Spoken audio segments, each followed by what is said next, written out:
It may not be as famous as the Golden Gate Bridge in San Francisco. And it may not be as recognizable as the Brooklyn Bridge.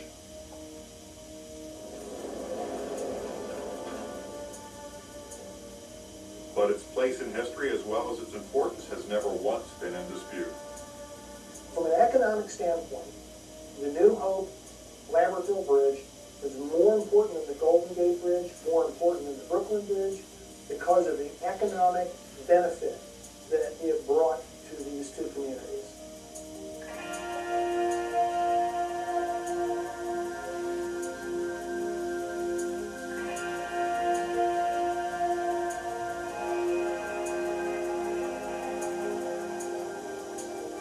Roughly halfway along its journey between the two states, you will find a pair of river towns. And while some might say they are joined at the hip, the fact is, New Hope, Pennsylvania and Lambertville, New Jersey are joined at the bridge. Most people in the two towns view us all as one community. There's just this 1,000-foot wide river here that sort of separates us, but we're really together.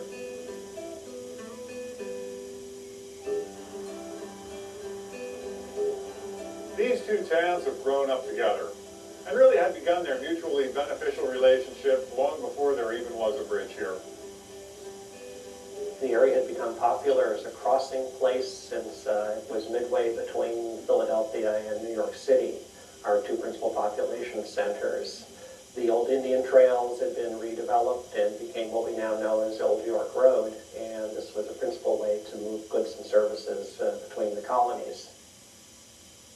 Old York Road was the way they traveled, and Old York was a very difficult road to pass. But then when you got to the river, you had to cross the river on a ferry boat, which meant that if you were carrying luggage or if you were carrying products, if you were a commercial traveler, you had to unload these things load them onto the ferry operations, and your horses swam behind if it was good weather, and they eventually took your goods across the river to Lambertville. This was a very time-consuming process, and time is money. If the current's too hard, it was probably very difficult to get them across. There might have been a week or two where everybody just had to stay on one side or the other to get back to Pennsylvania or to get over to New Jersey. It depended on the wind, the snow, the rain, the ice. So there were many times you couldn't cross the river at all.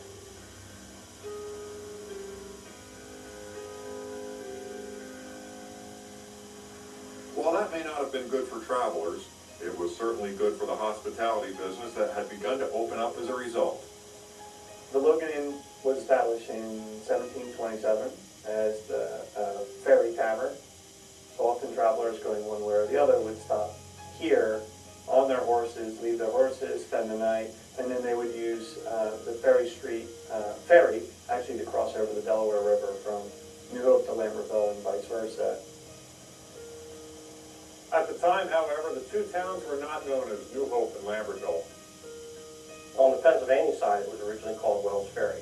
There were a number of ferry owners, and that's how it had its name. The Jersey side was originally the Coates Ferry, and then from there it was the Purcell's Ferry, and then the Coryell's Ferry was a charter from King George II in 1733.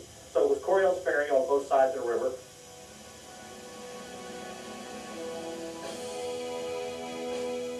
Crossing the Delaware in the late 1700s was indeed an arduous and sometimes even treacherous task, as experienced by Washington and his troops just a few miles downriver on Christmas Day in 1776. But Washington wasn't the only future president to cross the river that day. Just a few miles to the north, and a few hours earlier, another Delaware River crossing was taking place. This is the famous 1848 painting by Emanuel Leutze, German iconic painter, of Washington crossing the Delaware. This is supposed to be a representation of a Durham boat with Washington standing up, leading his men, leading his troops. This is supposedly Lieutenant James Monroe carrying the Betsy Ross flag behind Washington. Washington crossed at McConkey's Ferry 7 miles south of us here, 6 or 7 miles south. Lieutenant Monroe, on a special command and control mission for Washington, crossed here at Coryell's Ferry. And now, nearly 2.5 centuries since the event took place, Monroe's famous crossing is still remembered and commemorated every year by scores of Revolutionary War reenactors. It wasn't long after the American Revolution when an enterprising young man by the name of Benjamin Parry would come to town and change the fate and face of these two river communities forevermore when he and his business partners purchased the ferry operations that had been previously owned by the Foriel family. Benjamin Parry is considered the father of New Hope. I mean, he wasn't the founder, but Parry was the mover and shaker in the early part of the 19th century. Parry had amassed a small fortune in the mill business on both sides of the river, and his ferry operation was also making a tidy profit. Ever the visionary, though, Parry knew that the ferry business was not the future of crossing the Delaware. Around the middle of 1809, Benjamin Parry probably got wind of the idea that there were plans to build a bridge about 3 miles north of New Hope, what is now Center Bridge. And he got to talking with his friend and business partner, Samuel Ingham, about getting together an application and actually applying for a license to build a bridge here in what was then Coriolis Ferry. With legislative hurdles soon cleared, Parry went to work on financing the bridge, testing the influence and reputation of the Quaker industrialist. What I have here are 20, 50, and $100 denomination bond notes. They had to reach out to local people, and different people lent different amounts to the bridge company to get this done. They got several businessmen in the area, Cephas Ross, Joseph Lambert from the Lambert family, and they got together with, believe it or not, Charles Stewart, who was Commodore of the Constitution, and within a few months they had raised sufficient money. They needed about $68,000 to build a bridge.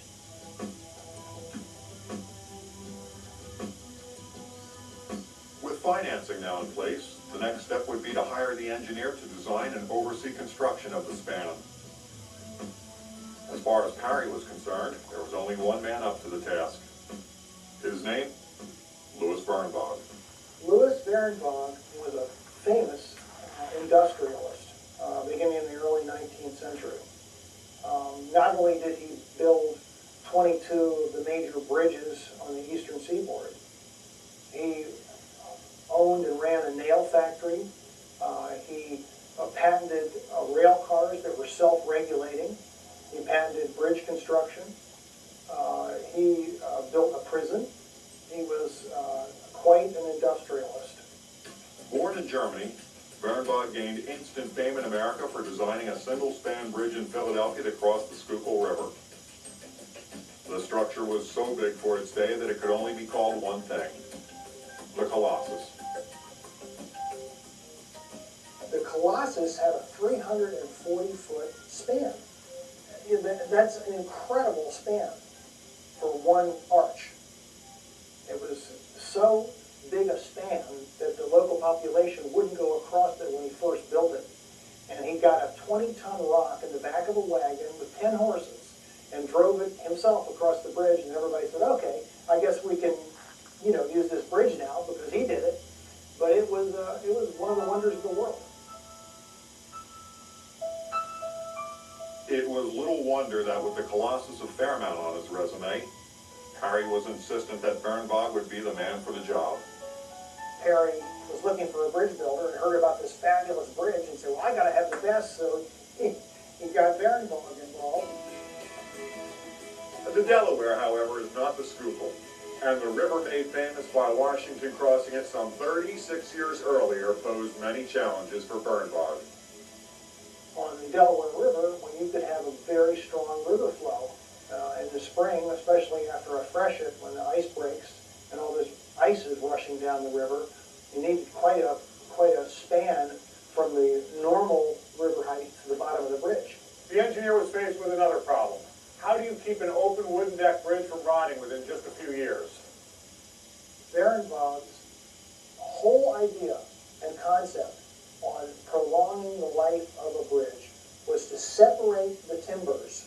So you had individual pieces of timber that were sawn in half to inspect the interior for weaknesses or rot. Then those were all separated by steel washers and lag bolts that would go down between the members so that there was an airspace between main beam that carried the load of the bridge. What Birnbach originally came up with was a two-lane open wooden bridge. With the design in place, next came surveying the river to determine where the all-important pylons that would support the structure would be placed. And the pylons started with triangulation surveys from the shore to very accurately pinpoint where they would begin. And they were very large pieces of rock that were carried by barge and dropped very carefully by crane sometimes. They had cranes on these barges, and they would put them in place. They weren't just a pile of rocks. They had to be nested together pretty carefully so that they wouldn't shift. With the pylons in place, work continued on the wooden span. And while Birnbach was still hunched over his drafting table working on the final details of the design, he was never far from overseeing the actual construction of the bridge. I think he was just down there on his hands and knees watching the guys put in the pegs and nails. I just have a sense that he was that kind of a guy. The board of the New Hope Delaware Bridge Company convened a special meeting on September 12, 1814, declaring the bridge ready for crossing. While Birnbach had designed an open structure, the bridge was covered shortly thereafter and turned the two river communities into a transportation hub. It provided an easy way for finished goods to travel all the way between Philadelphia and New York. Transportation between Philadelphia and New York increased through this area dramatically at that time because people knew you could get through, you could get across, you didn't have to cross a bridge, you didn't have to wait in a hotel up and overnight, you didn't have to stay here and wait for weather to improve. You could just cross the bridge and get over to Lambertville, up to New York City, and be there in a matter of another day. The bridge connected what was the principal commercial American roadway of the day, the Old York Road, making it perhaps the most important bridge in North America at the time.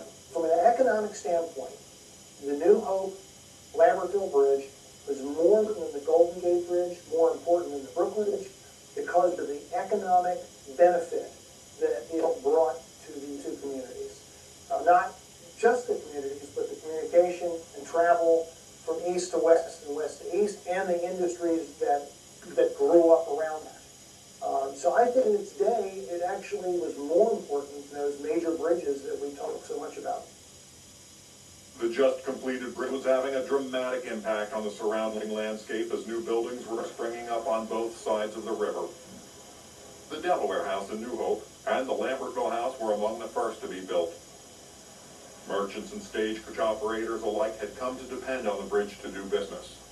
All of the roads along the stagecoach and transport lines were now given that advantage of having ready access and reliable access over the existing roads and bridge into Philadelphia also. The bridge offered reliable transport between New York and Philadelphia. And not only was it more convenient, it was less expensive than the ferry tolls as well. But that was all about to change in January of 1841. There had been some very heavy early season snow, real cold blast the first of the year, and then you got to around the 4th and 5th of the month of January and the rain started. That combination of heavy rain on a frozen ground unable to absorb it, along with the melting snow, put a torrent of water into the Delaware River Basin. Let me read you an article from the Hunterdon Gazette of 1841. At an early hour this morning, we heard the roaring of the waters and hastened to the scene of the destruction. When you're talking flooding on these rivers, you're talking about a river that's raging. Large coal boats, heavily sawed logs, and cakes of ice were lodging against it, and it forced apart one or two of the piers on the Jersey side. Incredible flood of 1841, devastated the bridge, knocked a large chunk of the bridge out. One half of the noble structure, which had stood afresh for nearly 30 years, had been suddenly carried away. Birnbach's wooden bridge would prove to be no match for the flood of 1841. To describe the scene we would witness today is painful to the extreme.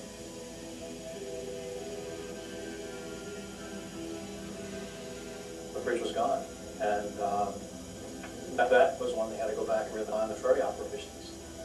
So that's the only way you can cross them, which people weren't happy with. New Hope and Lambertville had come dependent on the bridge, and there was no way the two communities were going to permanently return to ferry boats across the river. Almost the moment the water subsided, the work began to repair the bridge. 6 months and $40,000 later, the bridge was up and running, and Lambertville and New Hope were once again open for business. Manufacturing began to take hold with factories like the Universal Bag Company, which eventually became the Union Paper Mill.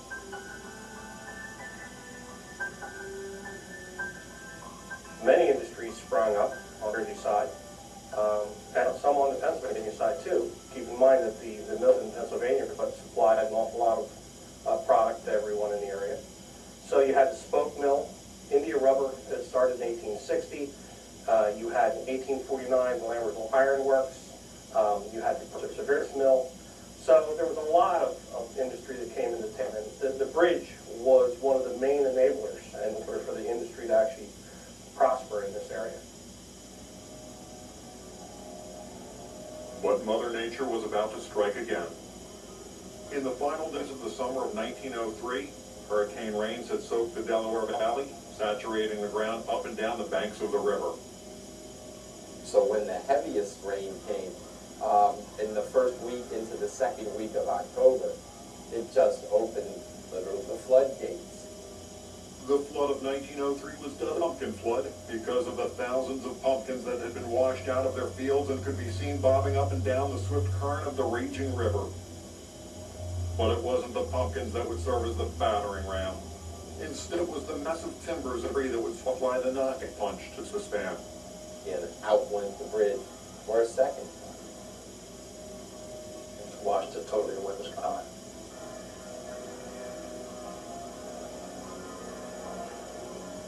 This bridge section landed in New Jersey near Bowman's Hill on the shore after being pushed down the river, banged around on the rocks, pushed up on shore. Of course, the side was torn off by then, but the thing was still intact, which tells you a great deal about the integrity of the construction. Once again, New Hope and Lambertville were without a bridge. But just as the two communities had done before over 60 years earlier, they vowed to rebuild again. But this time, it would be different.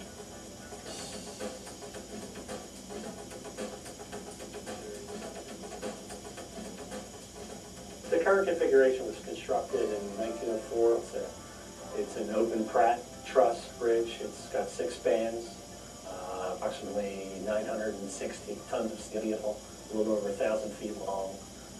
The kind of uniqueness of the Pratt truss is really that they can take longer. It can span long spans than other types of trusses at the time.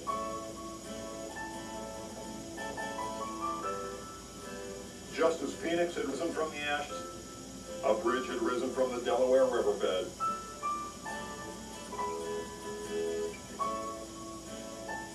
The shining brand new steel bridge would open up to connect the two communities once again on July 23, 1904. Truth be told, the day before, 2 local men, Alfred Holcomb and James Naylor, went across the bridge in a wagon hauling coal. Townspeople on both sides of the river wanted to be the first to cross the bridge, the first to pay the toll on the bridge, even the first to jump off of the bridge. A local man named William Gaddis, who had run a ferry boat operation across the river, jumped from the bridge carrying an American flag, perhaps in protest, we really don't know. But their newspaper reports of the time say that he was uninjured. Reporters from far and wide had descended on the river communities, and much like the reporters of present day, they wanted to be the first to get the story. The bridge is a beautiful structure and well built. It is with general rejoicing that the new structure is completed in due time to boom the fall trip for our merchants. Hunterdon County Democrat, August 9th, 1904. Some papers even carried side-by-side pictures of the old bridge and the new bridge so that readers could compare the two structures. And the reporting was colorful, perhaps even opinionated.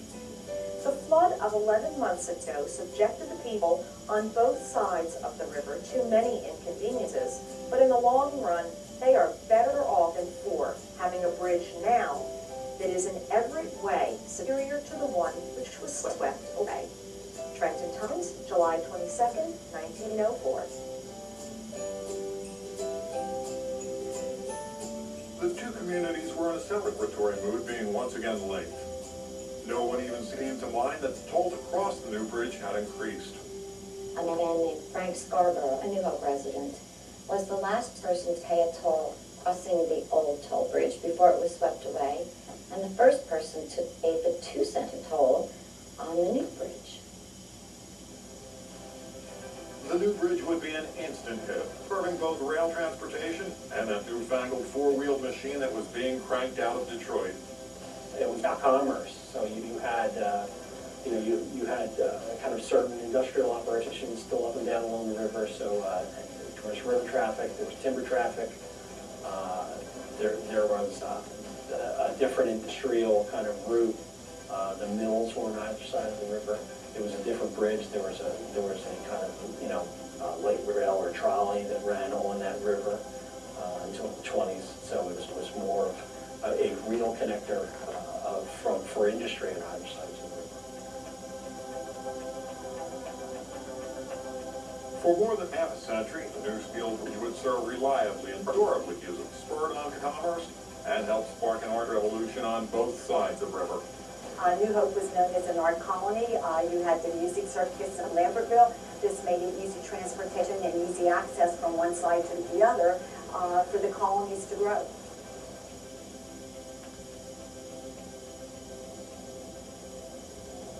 But Mother Nature was about to test these two communities and their bridge again with what would be her worst flood ever on record.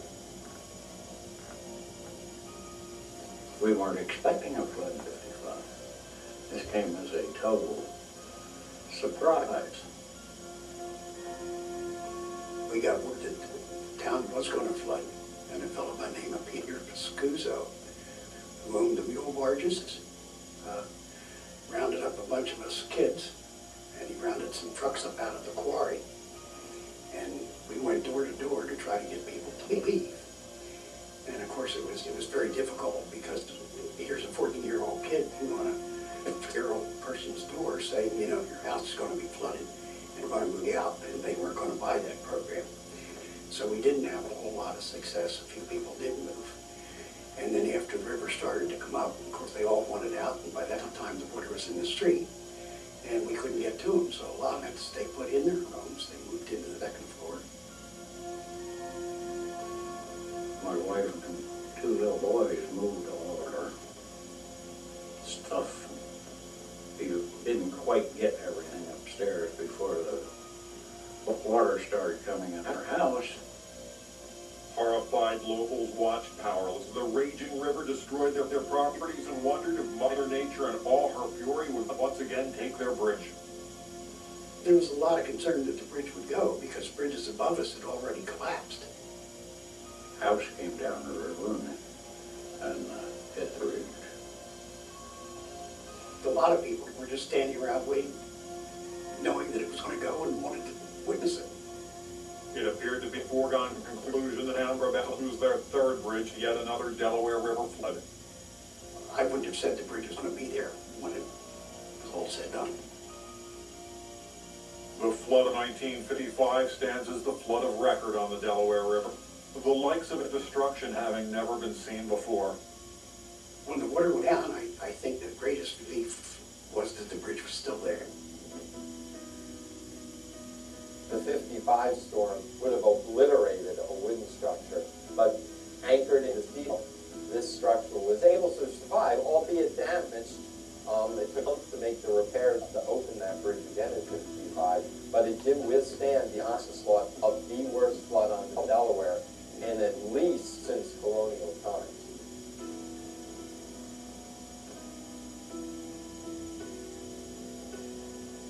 The bridge had survived, damaged but intact, and it would survive more devastating floods in the early part of the 1st century. And now, more than 200 years after Louis Birnbach got his first drawings, more than 2 centuries after Benjamin Parry first conceived of the notion of connecting these two communities by a foot, a bridge stands here. Simple, elegant, strong, and perhaps most importantly, still very much useful and very much needed. Current traffic is a little over 14,000 vehicles a day, about 525,000 vehicles annual. It's been fairly consistent over the last decade. The bridge is as popular with pedestrians as it is with vehicles, with as many as 14,000 people crossing on foot on a busy weekend day. In the summertime, especially on days where there's, the Shad Festival or something like that, it would probably be well over that. That's more than 3 times the number of pedestrians who walk the Brooklyn Bridge on a daily basis. For our business, it's instrumental. The bridge right there brings people almost directly to me. They're right at my doorstep. Today, the bridge is celebrated with festive parade on cold winter mornings, with fireworks displays on warm summer evenings, and even with a friendly rivalry that takes place on Thanksgiving Day morning. It's been the backdrop for the first day of the rest of our lives, the source of artistic inspiration. But most importantly, it's a structure that has been solidly functional as it faithfully serves to connect these two communities. That river has tried to keep us apart, and at one time it was a barrier that actually saved the fledgling nation. But the bridge actually brought us all together to make one community. We all take pride in it, and in a sense, all the residents on both sides own the bridge.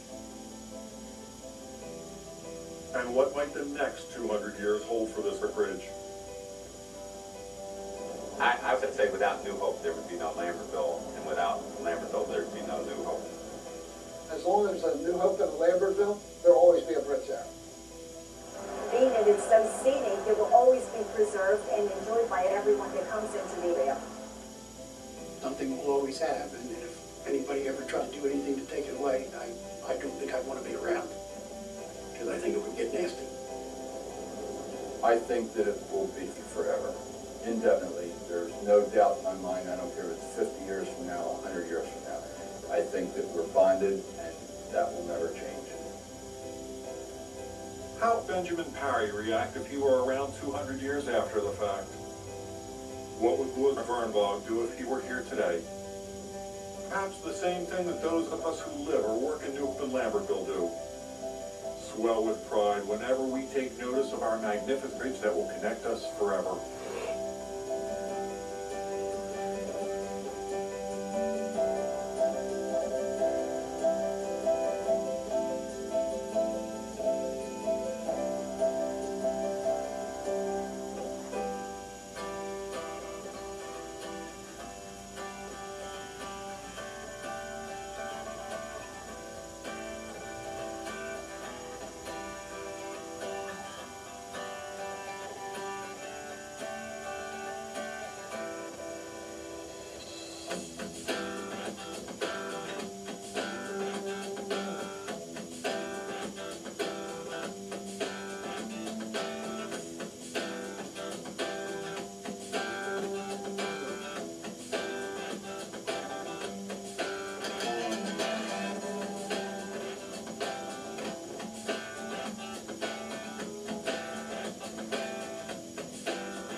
Bridge Street. On the Lacey's house. Everybody used to have a haircut.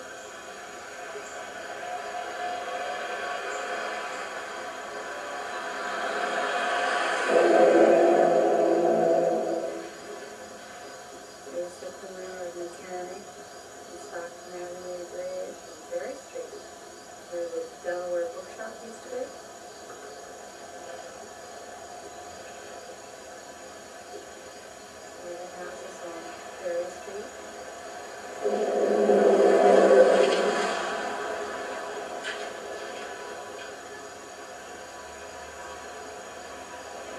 odd telephone.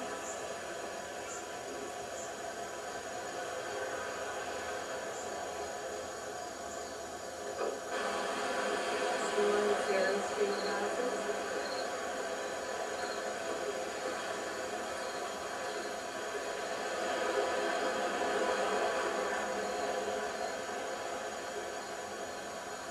There's the railroad track.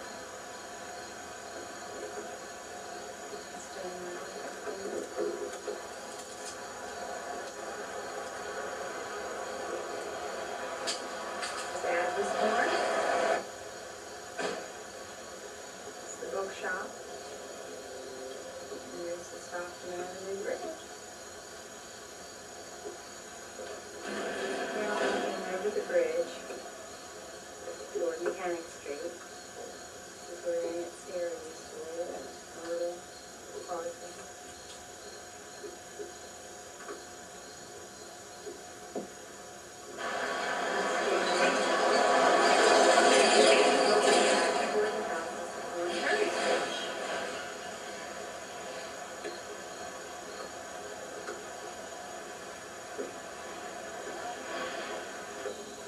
Looking down at the creek, everything is a jungle. Can't even see the houses on Perry Street. Manchester Valley doesn't look the same with all these trees.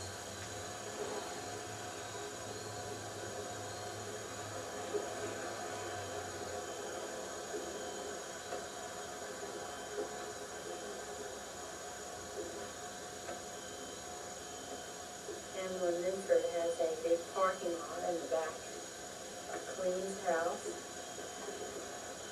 Mary's house.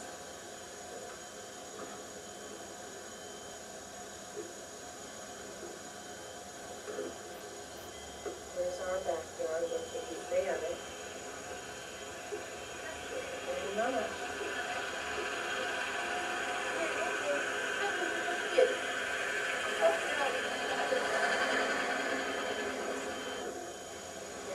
Wiley's house all up. There's Reeves.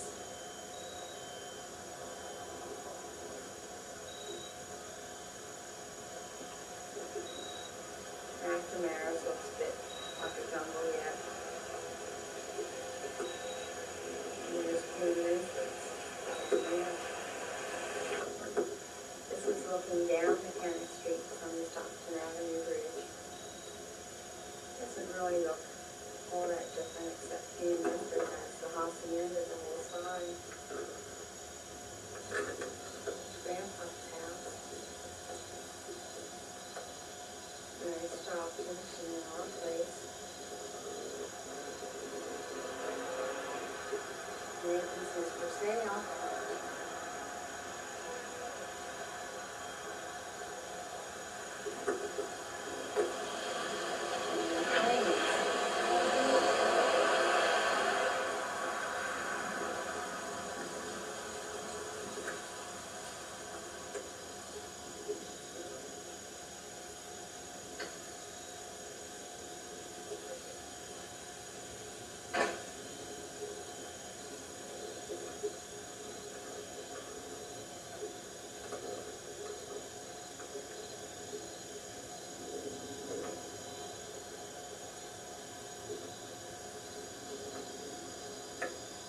Parking lot across from Grandpa's house now.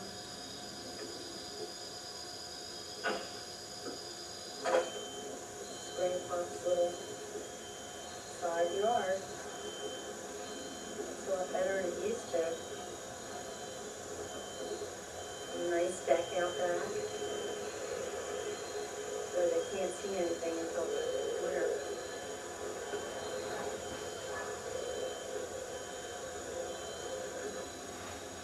Stockton's house over here. Our house doesn't look great.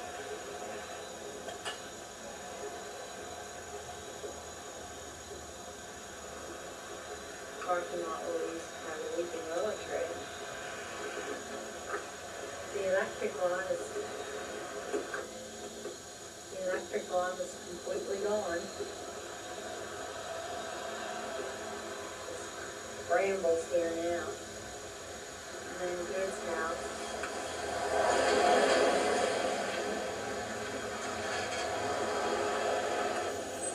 Just about see the water. The pillar for the railroad track down there.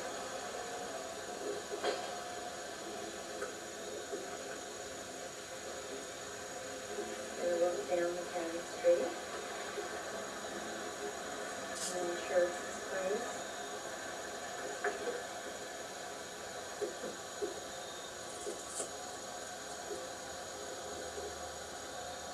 And then the road up to Village 2.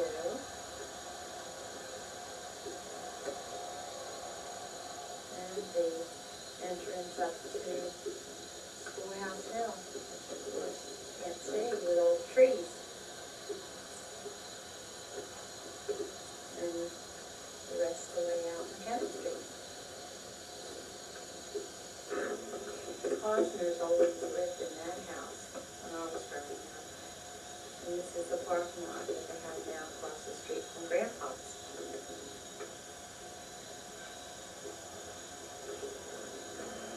Back on the Stockton Avenue Bridge.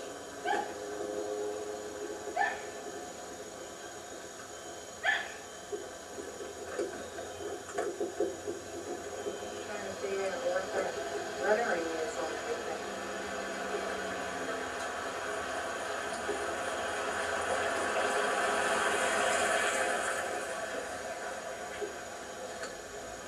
Back on the Stockton Avenue Bridge, looking down to the creek.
part of this train station near Lambertville. It's a lovely banquet facility, and they have bed and breakfast for these hotels.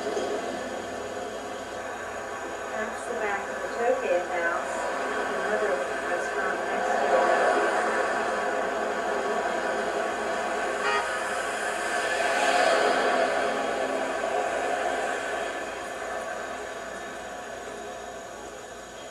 This is the Perry Mansion.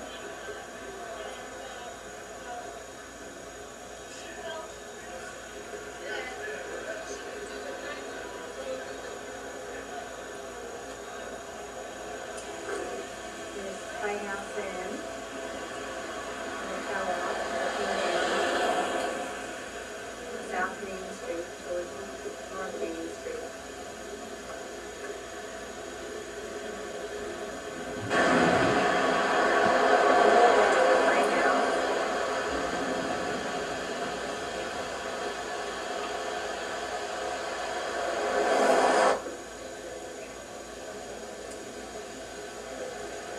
Back of West Mechanic Street.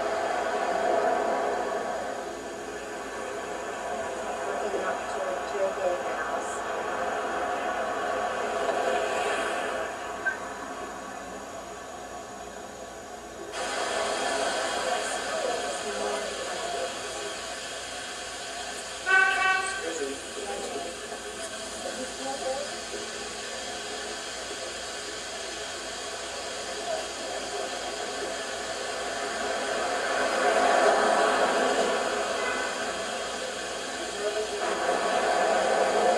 Down South Main Street. There's the old Borough Hall.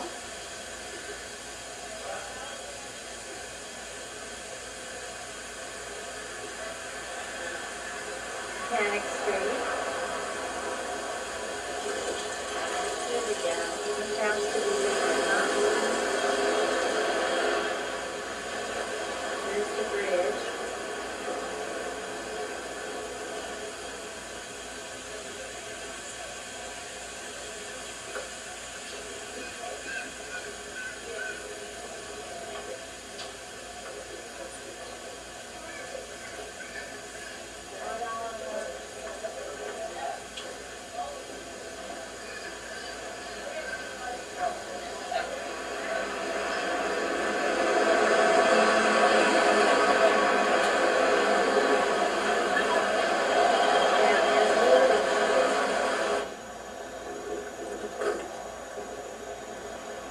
One last look.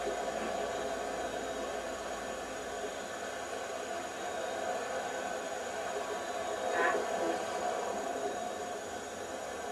Perry Mansion, co-op.